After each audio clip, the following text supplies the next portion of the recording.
How can black people be strangled to death or shot to death by white police officers and so-called vigilantes even in broad daylight?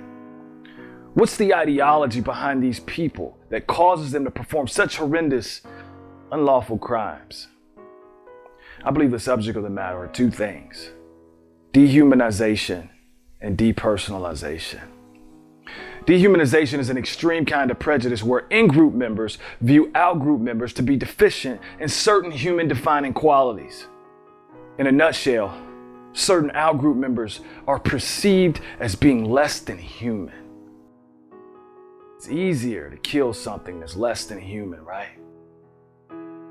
Depersonalization is the process where individuals are dismissed from their individual identities and are merely viewed as a prototype member of a particular group. For example, it's no longer Ahmaud Arbery or George Floyd. It's just a black guy or an African American. They're depersonalized. At the heart of racism is ethnocentrism, which is the belief that one's own ethnic group is superior to all other ethnicities or groups.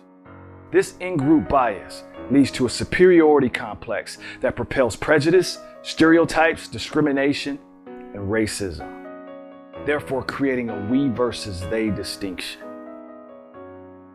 This racist ideology may be formed through implicit bias, which are attitudes or stereotypes that affect a person's understanding, their actions, and decisions in an unconscious way. As a matter of fact, an implicit bias is what caused a white woman to call the police on an African American man at Central Park in New York for no justifiable reason. In addition, it's implicit bias that's responsible for much of the systemic racism today. For others, racism is an explicit bias. These are beliefs that they are consciously aware of. This is called old-fashioned prejudice, which is much easier to recognize because it's blatant. How do we address this? First, individuals must deal with their implicit biases. This is a volitional matter. It's a choice, folks.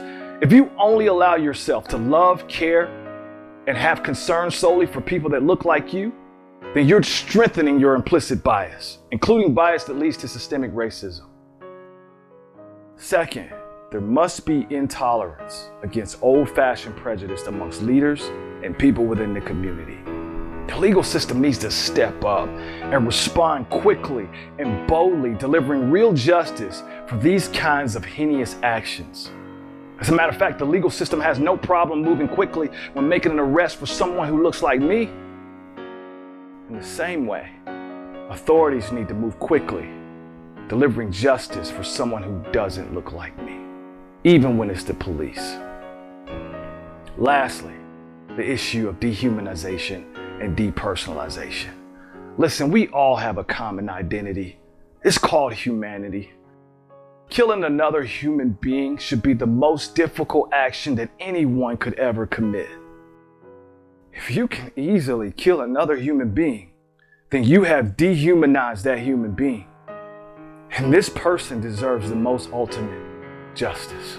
There must be personalization amongst all individuals, regardless of their ethnic identity. It's not just a black guy. This is Ahmaud Arbery. It's not just an African American. This is George Floyd or Breonna Taylor. Let's pray for our nation. Let's rise to the occasion. God bless.